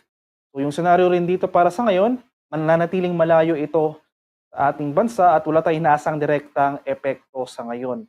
Yung mas magiging concern natin sa mga susunod na araw ay yung patuloy na pag-iral ng southwest monsoon o yung hanging habagat. And as of 4:30 a.m., ito yung ating mga latest heavy rainfall warning o yung mga color-coded na heavy rainfall warning issuances sa ating mga lokalidad. So, as of 4:30 a.m. nga, may nakataas tayong orange heavy rainfall warning over the northern portion ng Occidental Mindoro, kabilang na dyan ang Lubang Island. Samantala, yellow heavy rainfall warning naman ang nakataas dito sa central portion ng Occidental Mindoro, northern portion ng Palawan, itong western or itong southern portion ng Western Visayas area, pati na rin dito sa ilang bahagi ng Zambales at sa Bataan. So nangangahulugan kapag meron pa tayong color-coded na heavy rainfall warning sa ating lokalidad, asahan natin na magpapatuloy itong mga malalakas sa pag-ulan within the next 3 hours. Dulot pa rin yan ng southwest monsoon o yung habagat. So para sa mas detalyadong impormasyon para sa mga localized warnings and advisories na ito, ay maaaring bistahin ang official website ng panahon.gov.ph. At para naman sa ating latest weather advisory na in-issue kanina nga alas 5 ng umaga, itong mga weather advisory ay sinasummarize yung mga pag-ulan na posibleng nating maranasan within the next 24 hours. In contrast, heavy rainfall warnings na dinidisplay or ina-advise yung ating mga kababayan sa mga pag-ulan within the next 3 hours. So for the next 24 hours, ngayong araw, magpapatuloy itong 50 to 100 millimeters sa pag-ulan in a 24-hour period sa mga lalawigan ng Pangasinan, Zambales, Bataan, Metro Manila, Cavite, Batangas, at Occidental Mindoro. Bukas, araw ng Martes, mas rarami pa yung mga areas na makakaranas ng mga malalakas sa pag-ulan na dulot ng habagat. Mas lalakas yung mga pag-ulan over Zambales, Bataan, at Occidental Mindoro. So, ngayong araw, possible 50 to 100 millimeters. Bukas, mas lalakas yung mga ulan over these areas. Posibleng umabot ng 100 to 200 millimeters in a 24-hour period. Samantala, 50 to 100 millimeters ng pag-ulan naman ang mararanasan dito sa Ilocos Sur, La Union, Pangasinan, Tarlac, Pampanga, Bulacan, Rizal, dito sa Metro Manila, Cavite, Batangas, Antique, Iloilo, Guimaras, at Negros Occidental. Patuloy yung paglakas ng habagat sa mga susunod na araw at posible na rin umabot yung mga pag-ulan dito sa ilang areas or itong mga inland areas ng Mimaropa as well as some parts of Bicol region. So magpapatuloy yung 100 to 200 millimeters ng pag-ulan over Zambales, Bataan, and Occidental Mindoro. Samantala, 50 to 100 millimeters of rainfall ang mararanasan over most of Ilocos region, Abra, Benguet, Tarlac, Pampanga, Bulacan, Metro Manila, Rizal, Laguna, Cavite, Batangas, Oriental Mindoro, bahagi ng Quezon, Marinduque, Masbate, Albay, Sorsogon, Camarines Sur, Aklan, at Antique. Kaya sa mga nabanggit ko pong lugar, especially itong mga areas shaded by orange, asahan natin na sa mga susunod na araw, magpapatuloy yung mga pag-ulan na dulot ng habagat. Kaya patuloy po tayong maging handa at alerto sa mga banta ng pagbaha at pagbuko ng lupa dahil inasahan natin na tuloy-tuloy pa rin yung mga pag-ulan na ating mararanasan within the next 3 days. Yung ating kababayan na malapit sa mga ilog at dalampasigan, maghanda po tayo sa posibleng pag-apaw ng water level over these areas. At ayun nga po, patuloy tayong mag-antabay ng mga localized advisories. Ito yung tinatawag nating heavy rainfall warnings sa panahon.gov.ph at patuloy na pinupost yan sa ating social media accounts at DUST_pag-asa. At para naman sa magiging lagay ng ating panahon ngayong araw dito sa Luzon, so itong area pa rin, itong western section ng Luzon, dahil sa patuloy na epekto ng habagat, itong mga rehiyon ng Ilocos Region, Zambales, Bataan, pati na rin dito sa area ng Benguet, Tarlac, Pampanga, Bulacan, dito sa Metro Manila, Cavite, Batangas, at Occidental Mindoro, as well as Oriental Mindoro. Asahan natin, ito yung mga area na pinakamaapektuhan ng habagat ngayong araw. Patuloy rin yung mga kaulapan at pag-ulan na dulot ng habagat sa nalalabing bahagi ng Luzon. So sa mga lugar ko pong hindi nabanggit, asahan pa rin natin. Basta nasa Luzon tayo, magpapatuloy itong mga pag-ulan. At western section nga ng Luzon, inulit ko po, ito po yung mga area sa pinakamararanasan ang mga pag-ulan ngayong araw. Samantala, sa area ng Palawan, Visayas at sa Mindanao, ito ring area ng Palawan as well as buong Visayas, pati na rin itong western and central or itong northern portions ng Mindanao. So itong bahagi ng Zamboanga Peninsula at northern Mindanao, asan pa rin natin itong maulap na kalangitan at mga kalat-kalat na pag-ulan, pagkulog at pagkilat ngayong araw. Sa kalagayan naman ng ating karagatan, as of 5 a.m., wala na tayong nakataas na gale warning, pero gayon pa man, makakaranas pa rin tayo ng katamtaman ng kasamaalong karagatan sa malaking bahagi ng Luzon. Kaya iba yung pag-ingat pa rin sa ating mga kababayan na maglalayag over these areas. Haring araw sa Kaminilaan ay sisikat mamayang 5:37 ng umaga, lulubog naman mamaya sa ganap na 6:28 ng hapon. At para sa karagdagang impormasyon tungkol sa ulat panahon, lalong-lalo na sa mga heavy rainfall warnings, rainfall advisories, or thunderstorm advisories, so ito po yung mga localized advisories, ay maaaring i-follow kami sa aming social media accounts at DOST_Pag-asa. Mag-subscribe mo rin kayo sa aming YouTube channel sa DOST Pag-asa Weather Report at palaging bisitahin ang aming official website sa pag-asa.dost.gov.ph. At yan lamang po ang latest mula dito sa Pag-asa Weather Forecasting Center. Magandang umaga sa ating lahat. Ako po si Dan Villamil nag-uulat.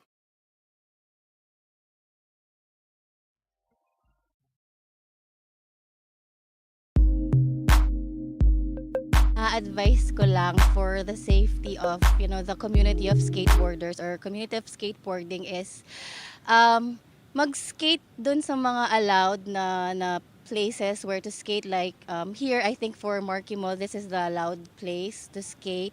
Meron po kaming skate spot sa may Clark Global City, so we have an allowed place there. Sa mga bagong nag-skate, kung makapag-provide po sila ng gears nila and rin po, part of safety rin po sa skateboarding is aralin po yung gagawin, like there's a lot of tutorial po sa YouTube, ganon. So para may idea rin po sila kung ano yung gagawin nila. Ang pwede lang po sana may suggest sa kanila is kung mabibigyan po nila kami ng maayos na paglalaroan. Like yung parang wala pong bawal, yung kahit kami na po sa mga item kung wala pa naman pong sapat na pera pampagawa ng mga skate park, ganon. Okay lang po basta may facilities po kami para yung mga skater dito na engganyo maglaro sa maayos na skate spot po, ganon. Sana makapag-provide rin po yung mga officials natin dito na magkaroon po ng skate park para sa mga skaters. Kasi po for sure if there's a place na ganon, like yung sa Palit, for sure po yun yung pupuntahan ng mga nag-skate din po. Is mag-skate na muna po sila sa mga court nila kapag nabigyan na lang po ng mga magagandang pwesto at saka pwedeng paglaruan. Yun na po yung paglalaruan namin. Ngayon po kasi kaya nag-i-skate po yung mga iba't ibang mga crew po sila eh. Kaya nag-i-skate somewhere po sa mga private kasi po siguro naiisip po nila na wala po tayong skate park dito sa Angeles, Pampanga. Kaya siguro kahit san-san na lang po sila nakakapag-skate, ganon.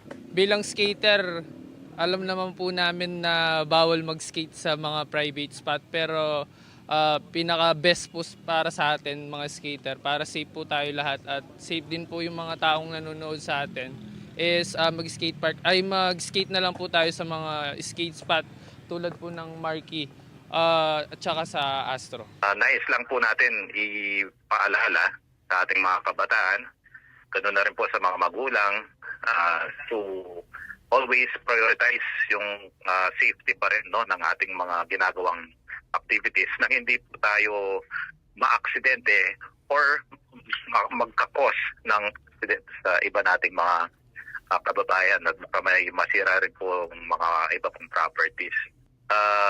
according po kay Mayor John Ladapin, pag-aaralan din po niya kasi meron pang maliit na space dito sa may sports complex ng Angeles City dito sa may Barangay Pampang na pag-aaralan po yan kung maaari pong i-incorporate yung design for a skateboarding activity. Yearly po, meron po lecture ang City Health Office, kapartner po namin ng JBL, for hypertension and diabetes.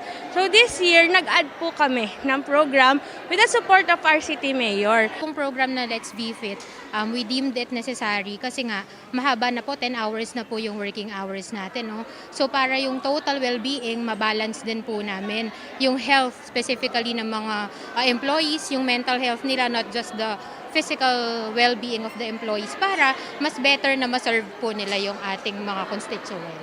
Ito pong program na to sa City Health Office and the City Human Resource, nagpartner po sila para sa mga employee ng city government to lose weight and to check po if our city employee are having a healthy lifestyle. So may kita po natin na gusto po ng City Health Office at ng Human Resource na mag-umpisa po ang gantong type of activity sa mga employees. Tapos, na-try po natin siya ibaba sa ating community. Ang target natin is yung diabetes and yung hypertension. Kasi more than the medication, kailangan prevention tayo. So, ang lifestyle modification, ang gusto natin is to be conscious on what we do, on what we eat. And yun yung target natin, especially for our employees. For number 1 is yung sa diet. So, ang diet kasi lalo na very easy para sa atin bumili ng mga fast food, ng mga unhealthy food choices, no. So ang gusto natin is to develop a habit on looking at the nutrition worth ng mga food na kinakain natin. So most importantly, yung salt content ng food, yung fat content, yung calorie in general, no. So aside dun sa food, yung exercise, again kasi 'di ba, ang work natin usual is rules and regulations of the house na decision po ni SecGen kung is decision po kung ire-refer sa Justice Committee or hindi ire-refer sa Justice Committee. That was not said in the pleading filed. All that was said that all matters that were conducted in the initiation of the impeachment proceedings were done in compliance with the internal proceedings of the workings of the House. Kung naaktuhan po yung tatlo. So kasi ang contention po ng House, 'di ba, if I remember it right, hindi na-initiate yung tatlo kasi hindi naman siya na-refer sa House Committee on Justice. So nandun po ba yun sa Hindi. complaint? Yung tatlo kasi, answer. na siya naging moot na siya because of the fourth complaint eh. So they were archived. Yun yung kwento nun, diba? 1, 2, 3, and then may fourth. When they were transmitted and included in the order of business, they were later on archived because it became moot due to the fourth complaint. Thank you, Marian and Lenesca. Gab Lalo from Philippine Daily Inquirer. Go ahead. Sorry, clarify ko lang kasi sabi niyo po na-calendar po yung tatlong complaints. Nasa OB po siya. Order of business. Within 10 session days. Kasi ma'am, naalala ko lang, kaya ako lang may tatanong. Kasi nung February 3, na-interview po namin si SecGen at ang sabi niya, ito po yung quote, it's still with me but we have to act on it this week. We will act on this week. Itong week ito ang deadline. Ibig sabihin, nasa kanya pa po yung tatlo. Ang hinihintay niya po kasi nun, yung pang-apat po na complaint. Ibig sabihin po ba, between February 3 to February 5, naibigay siya kay Speaker and then si Speaker pinakalendar po agad? Let me review my notes on the schedule kasi wala pa ako niyan during that time, no. Ang naalala ko na they were acted upon within the 10 session day requirement by the Constitution, which all were on February 5. So ibig sabihin po, February 3 kasi nakausap namin si SecGen, nasa kanya pa raw po yung 3. And then February 4 po na ipasa kay Speaker. I can only speak based on records. Apo. Yun lang yung pwede kong i-discuss eh. Technically, kung yung mga naging statements po ni SecGen, I understand na meron mga naging previous interviews, but I can only speak based on records. In the record show, ma'am, that they were on... That all impeachment complaints were compliant with the Constitution and the internal rules and regulations. Okay, ma'am. Thank you, Gab. Next is Mabik Trinidad from Abante Radio. Good afternoon po. Technical lang po itong question ko. Ang proseso ho ba ng pag-i-invite, kahit hindi pumunta, ini-invite? For example, si Senator Bato, nagpasabi na siya na hindi siya pupunta. Si VP Sara, of course we know, hindi na siya pupunta. Pero meron pa rin ho ba silang invitation? Hindi ko sure, pero yes. Kasi bilang as the Vice President and a Senator of the Philippines, yes, I understand they were also given an invitation. I don't know if they have confirmed formally that they will not attend. I think meron namang may confirmation, hindi ko lang sure. So, but yes, they will still be invited and they were invited. Thank you po. Thank you, Mabik. Kenneth Basilio from Business World.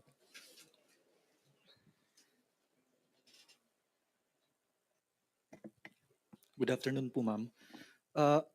Ma'am, sa LEDAC naman po tayo, no? As we are a week away from SONA, nakapag-compile na po ba yung House ng mga priority bills na balak neto i-submit sa LEDAC for inclusion sa CLA?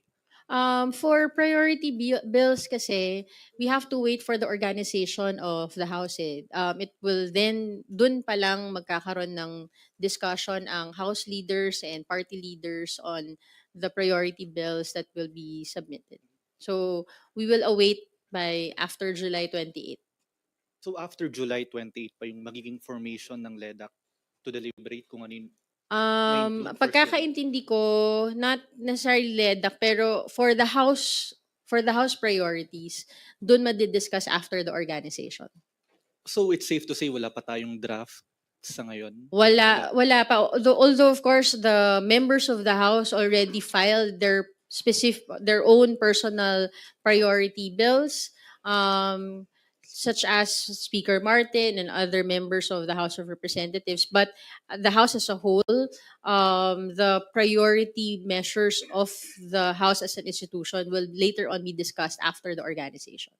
Okay, and on the budget naman po, when will the House receive nga po yung proposed 2026 budget from the executive? And is the chamber in talks with DBM po ba for coordination and preliminary review prior to its submission to Congress? I will have to check on that. Wala pa ako nung information kung meron ng official transmission ng budget. Kasi normally after SONA naman nangyayari siya. And we expect na a few months after SONA, magsa-start na rin yung mga deliberations on the budget. Okay, and ano po yung mga naging hakbangin ng chamber to ensure that it is prepared and its lawmakers are prepared to tackle the budget come budget talks po? Well, by July 28, dun pa lang magkakaroon ng organization. So, dun pa lang natin mako-confirm sino-sino ang magiging chairman and members of the Committee on Appropriations. But all members of the House are always welcome to participate in the budget deliberation. Time and time again, yan naman ang nangyayari. And under the leadership of Speaker Martin Romualdez, mas nakita natin na mas binuksan ang budget deliberation, not just to all members of the House, but also to the public. I am confident that the House of Representatives in the 20th Congress will again are very prepared to tackle the budget for the 2026 GAA. Okay, and the last question na po. Ano po yung mga sectors na tinitignan ng chamber na bibigyang prioridad pagdating ng budget deliberations po? May nakikita po bang key sectors? Again, I cannot answer that with specifically. We will all have to wait until the organization on the July 28th para makita na lahat ng mga magiging priorities ng House through its party leaders and House leaders. Thank you, Kenneth. Red Mendoza from Manila Times.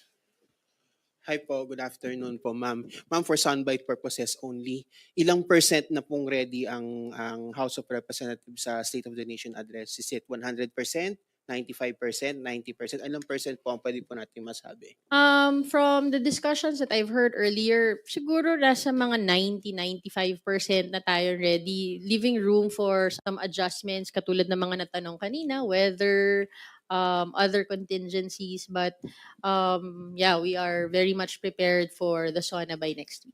Okay. Ma'am, may kumakalat po kasing social media post na meron daw pong 35 billion pesos na allocation ang House of Representatives sa 2025 budget. Can we clarify this po? Kasi marami po nagsasabi na itong 35 billion daw na to na sinasabing allocation sa House of Representatives is parang grotesque daw po or nakakarimarim daw po, as they said. While yung the Office of the Vice President daw po na nagbibigay ng serbisyo sa publiko, binigyan lang po ng 738 million. So, a little, lang po, clarification. Saan po nanggaling po itong 35 billion pesos po ng House of Representatives po, ma'am? Hindi ko alam kasi sabi ko kanina wala rin akong information dun sa specific budget. Baka galing na naman sa Marites yan. So, I have no comment on that. So, hindi niyo po, ma'am, na-check yung allocation ng House for this year? Wala po, ma'am. I have no information on the allocation for the budget of the For this year budget po, for ma'am. the SONA. Hindi, ma'am, for this year po, ma'am. Yung buong House of Representatives po, ma'am. Wala po, Wala ma'am. po. Okay. Ma'am, last question na lang po, ma'am. Kasi last week gumugong na pinaalis daw po sa opisina niya si Deputy Speaker or former Deputy Speaker Duke Frasco. And of course, may mga rumors or merong mga conjecture na he's being primed as the black horse or the dark horse daw of the speakership. Do you think po ba is Kong Duke Frasco would he be allowed to run as Speaker of the House of Representatives po ba? Do you think po ba okay po ba sa House members na merong kumalaban kay Kong Martin? Again, mahirap mag-comment on Marites questions, pero I think lahat naman may karapatan bilang House member, no, to run for the speakership. What I have as from credible sources are the 280 plus manifesto of support for Speaker Martin Romualdez. Okay. Sige po, ma'am. Thank you po, ma'am. Thank you, Red. Are there any other questions from the media? If there are none, we will proceed with the closing remarks of Attorney Abante. Well, again, I thank you all for giving us time today as we prepare for the SONA next week. Again, dun sa issue ng impeachment, we are looking forward for the actual trial to start. The House has already complied with its duties with regard to the impeachment proceedings. We have already transmitted it to the Senate according to the rules and regulations of the House and the Constitution. All impeachment complaints, as we have answered before the Supreme Court, were transmitted and included in the order of business within 10 session days. Again, according to the provisions of the Constitution. We are looking forward that as co-equal branch of government, that the Supreme Court will see the wisdom of the actions of the House of Representatives in its role in the impeachment proceedings, and that the Senate also will now conduct its role in the impeachment proceedings by conducting the trial so that they can try and decide the impeachment complaints based on evidence and merits. We are looking forward to seeing all of you by Monday again, so that we all together will hear the report of the President for our country. We are inviting the members of the public. Lahat po, whether kayo ay makakanood sa inyong mga bahay o saan man po sa ating bansa, even abroad, na you can watch it it will be live in all our media partners and other media outlets, both in different social media platforms. Mas mainam po na marinig nyo diretso sa mga credible sources at wag lang po umasa sa mga marites, wag umasa sa mga chismis at wag umasa sa mga fake news. Again, maraming salamat. Isang maulan at mapagpalang hapon po sa inyong lahat. Please stay safe and dry, everyone. Maraming salamat po, Le. House of Representatives spokesperson, Attorney Princess Abante, for joining us this afternoon. Sa inyo pong lahat, ingat po at masyadong maulan. Magandang tanghali po.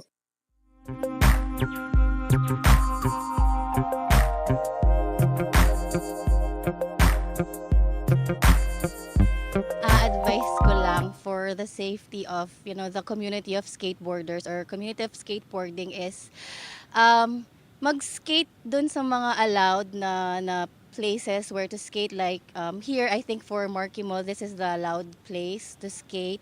Meron po kaming skate spot sa may Clark Global City, so we have an allowed place there. Sa mga bagong nag-skate, kung makapag-provide po sila ng gears nila and rin po, part of safety rin po sa skateboarding is aralin po yung gagawin, like there's a lot of tutorial po sa YouTube, ganon.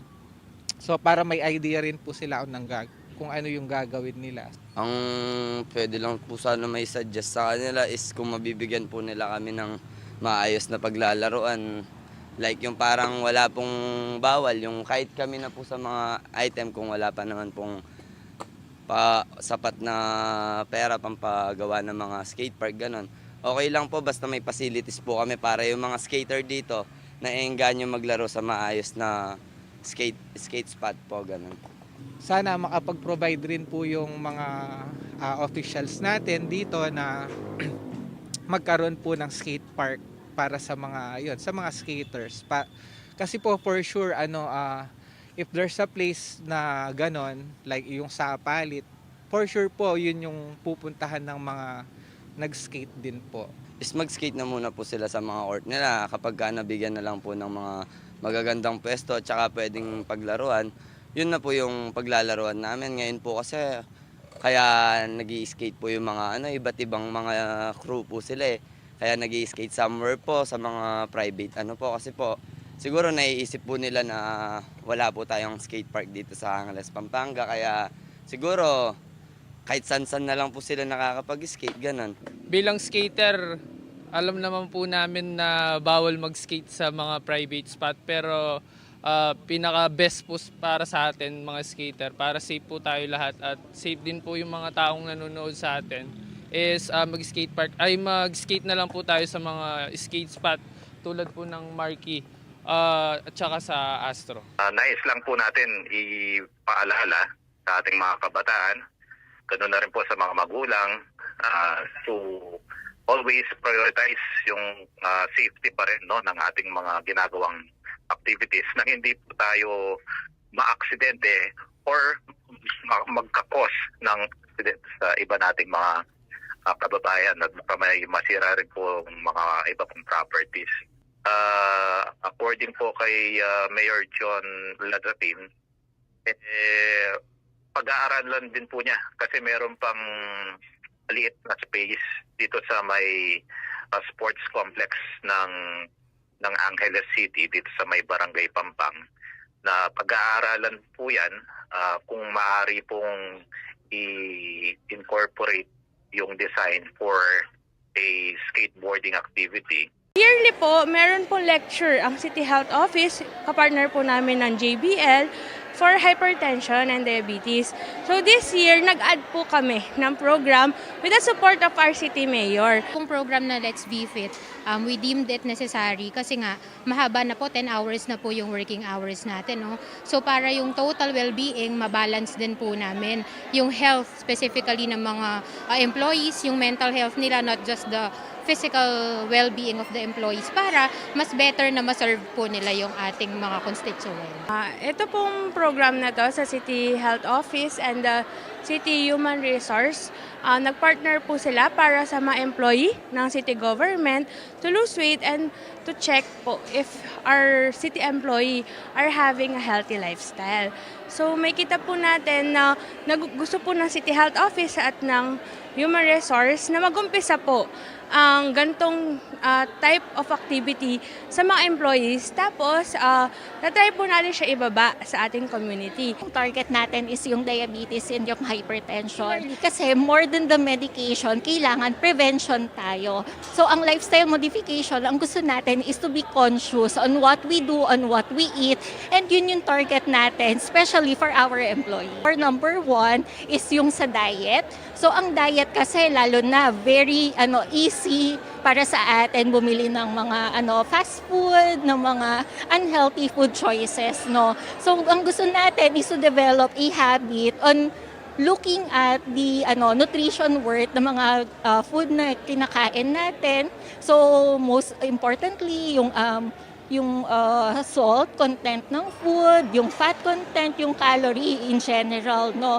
So aside dun sa food, yung exercise, again kasi 'di ba, ang work natin usual is 8 to 5. So majority of the time nakaupo lang tayo, and after work we are too tired. So most of the time nakahiga naman. So again, conscious choice to be active. Nag-add pa po ang ating city mayor ng prizes para po ma-encourage yung pagsama po ng mga employees natin dito po sa Let's Be Fit. So may kita po natin na hindi lang po yung exercise, diet, gusto din po namin pati yung mga gantong type of condition like hypertension and diabetes, mabigyan po ng highlight. This is the second year that we're conducting this health and wellness fair for the Laos group of companies. So it's not just because it's Nutrition Month, but also because this is a planned effort or program of the HRMD for our employees. Kasi if our employees are healthy, then maiiwasan yung absenteeism and they will be focusing much on their work. Here in Laos Group, syempre, we'd like our employees to be mindful about their health and well-being. Hindi lang puro work, so there should be a balance of work, play, and espousing or engaging yourselves to become healthy. To keep in mind our health and wellness, kasi it's something that nobody can take away from us. Naging challenge po talaga natin nung una is number 1, yung mga utility. Nandiyan po yung mga poste, nandiyan po yung mga underground na water line, cables na nandito po sa ilalim ng ating roadway, no? So dahil po nilakihan po natin yung kanal, tinamaan po sila. And then Eventually, inabutan na rin po tayo ng early onset ng rainy season. Medyo naging isang issue namin nung una dyan, pag may tinamaan po kaming poste, may tinamaan po kaming water line, magkakaroon po ng delay. Ngayon po, with that coordination meeting, napabilis po ang ating implementation dyan sa may government center. Ang pinaka-purpose po ng paglaki ng kanal talaga doon is kung hindi man po natin masiro or ma-prevent, ma-minimize po natin yung effect ng flooding doon sa area. Pero nakita po natin na kahit papaano doon sa na-open po natin na almost 100 meters na nagwo-work na po yun dahil lumaki na po yung kanal. Gusto kong magpasalamat unang-una sa ating mga kasamahan, no? At konting pasensya pa po at konting pag-unawa po. Pag natapos naman po natin yung ating mga proyekto, mas malaking ginhawa po ang ating makakamtan doon. Through this platform, UCLA aims to empower athletes to showcase their talents, enhance their skills, and embody the values of sportsmanship while fostering regional pride. By nurturing homegrown talent, UCLA seeks to be a catalyst for athletic development, recognition, and long-term success, both regionally and nationally. Pinaka-value ng UCLA ngayon is maghanap ng mga bagong usbong na mga players para magkaroon sila ng exposure. Kasi madaming malalakas dito sa Pampanga. Ang problema lang is kulang sila sa venue para magkaroon ng exposure. Kaya I think advantage ang UCLA talaga para sa mga bagong players natin. For now, may practices kami 4 times a week.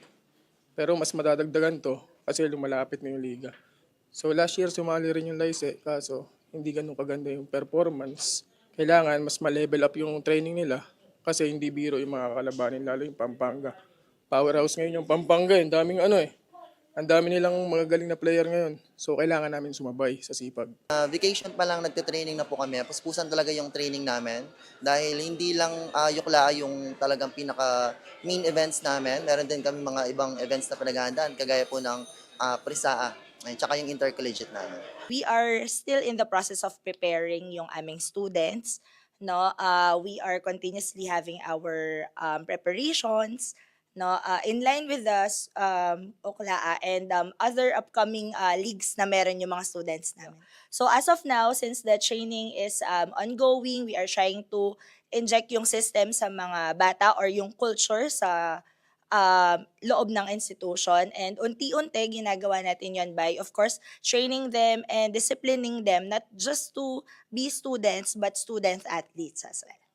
Of course, no, being the defending champion is both an honor but also may kasamang pressure na din, no? But basically, we are pulling the team together na mas mag-improve yung team dynamics ng not just the core group or the main athletes, but also yung core team namin ng coaching staff and yung mga relevant key officials namin, so that we can still proceed and do our best, no, and still show not just UCLA but our colleagues in the region that Pampanga State University is still one of the universities na nag-hone pa rin ng champions, no, for the not just in basketball but in the summatively, no, sa sports. Katulad po nung second crop po na yan, no, isang taon po, halos po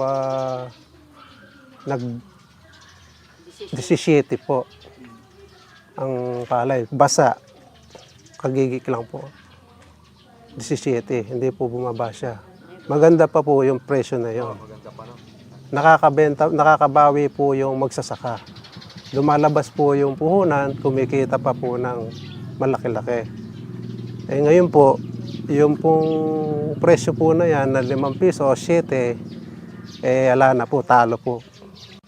Katagal ko na pong nagsasaka. Ngayon ko lang po inabutan ng 5 piso at 7. Kaya nga po, inaano po nila yung magsasaka Sinasabayan po nila yung pag-amot ng bigas sa Nueva Ecija yung magsasaka dito. So, siyempre po, pag po may amot sila, kasabay po pag-ani ng Nueva Ecija, masasapol po. O bababa po yung palay. Ang katuwiran nila, maraming bigas. Ang isang magsasaka ba tulad mo na isang tatay, pinangarap din ba maging magsasaka din yung kanyang anak? Hindi po. Bakit? Kasi po, kami po magsasaka, naranasan na po namin ang hirap sa magsasaka. Hindi naman po namin ipatutulad yung naranasan po namin sa mga anak namin. I think the local government units and even the national government is trying to do everything to intervene sa problemang ito. Ano ba yung gusto natin mangyari? Itaas natin. Ngayon, bibili natin ng 15. Ngayon, yung 15 kada kilo, doon po natin sa bukid mismo bibilin. Yung sariwa, hindi po yung tuyo. Yung sariwa na halos na basa talaga, nagawa natin dati. At yung mga palay na ito, na nabili natin, gagawin natin bigas. At ito po, sa unang pagkakataon, magkakaroon tayo ng rolling stores. Kasi nga, ang gusto ng Pangulo, maging affordable yung, yung bigas eh. Siyempre, gusto ng magsaka, bili mo na mataas. So, kailangan natin ilaban ng parehas. Binibili sa bukid. Para yung magsaka, wala na problema rin sa patutuyuin at saka sa dadalhin. Doon nagkakaroon problema eh. Kasi pag inani at hindi binili kagad, yung mga palay, nagkakaroon po ng hindi magandang kondisyon, kaya bumabagsak lalo presyo. The more na hindi po mabibili ito, the more na bumabagsak ang presyo. Kaya nga, sasaluhin na natin yun para wala nang problema yung magsaka na patutuyin. At saka may gastos po yung paghakot eh. Tanggalin na natin yun. Isama na natin ron sa tinatawag nating provincial subsidy, the form of intervention that we're going to adopt, which we have adopted in 2019, tutuloy natin yan sa 2025. Hindi kami, asunto lang, hindi naman RTL ang problema. Ang problema mo, binaba yung taripa eh. Tapos, kahit manawagan ka na palakasin mo ang NFA, kung ang budget ng NFA nasa 14 billion, wala rin siya magagawa. Yun ang kailangan eh. Ang sinabi ng NFA ngayon, ang binudget sa kanila is same, 9 billion din. So anong mangyayari sa 9 billion? Kahit bigyan mo ng mandate ang NFA na magbenta, paano ka makaka-intervene kung ang pera mo ay 9 billion lang? You can only buy good for 10 days na palay na gagawin mong bigas. So, kumbaga wala ring impact kahit ibalik mo yung mandate ng NFA na magbenta kung napakalit naman ang kanyang budget. Pinatupad yung EO 62, sinabi na natin na ang talagang tatamaan doon ay yung farmers dahil for the past 4 months, yung landed cost ng mga imported rice nasa 25 pesos lang eh. Ibig sabihin na 25 pesos, may bebenta ng importers yun. Nasa wholesale market siya at 30 pesos. So, kung 30 pesos ang may bebenta ng mga importers, talagang hindi kakayanin ng millers na mamili ng 16 or even 17 pesos. Hindi po kasi meron po kaming business na canteen and alam po namin yung mga bili mas lalo pa nga po tumataas. Parang hindi man. Parang hindi namin naramdaman. Mahal pa rin eh. Katulad na lang yung sa sa business na milk tea, hindi naman siya bumababa, ganun pa rin. Tapos yung mga presyo ng isda, ganun pa rin. Kahit sa sa mga mall na wala man, hindi man bumaba. So hindi nyo ramdam? Hindi po, hindi talaga. Lang po, sibuyas pa lang po, mahal na po ng kilo. Tsaka yung mga gulay po, mahal na rin po yung mga kilo. Tsaka yung mga karne po, patas na rin po ng patas. Kung sahod, ganun pa rin po, pero yung mga bilin lalong tumataas. Kaya napakahirap po sa Pilipinas dahil mambaba po ng sahod pero napakataas ng presyo ng mga bilihin. So binibenta nila ng 1,200 yung mga plaka nila.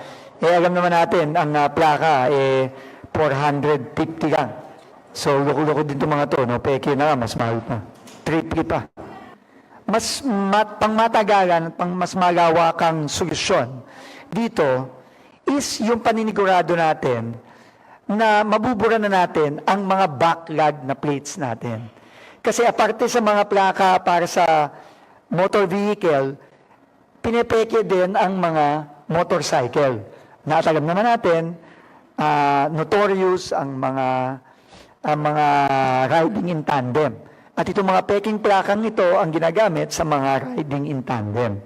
Yung mga hindi pa nakakakuha ng plaka, lalo na sa motorcycles, yung mga matagal nang naghihintay ng kanilang mga plaka, ma-check na nila dito sa LTO tracker natin para malaman nila kung paano nila makukuha yung kanilang matagal nang hinihintay na plaka ng kanilang motorcycles. Pero mapapansin nyo, Dito sa lower left, no, may QR code. Ito yung security feature. So, pagka skinan yung QR code ng totoo, lalabas yung details niya sa LTO application. So, itong application na to, i-roll out na rin natin sa ating mga law enforcers. Lalo na sa ating HPG, sa ating PNP, sa ating MMDA, sa lahat.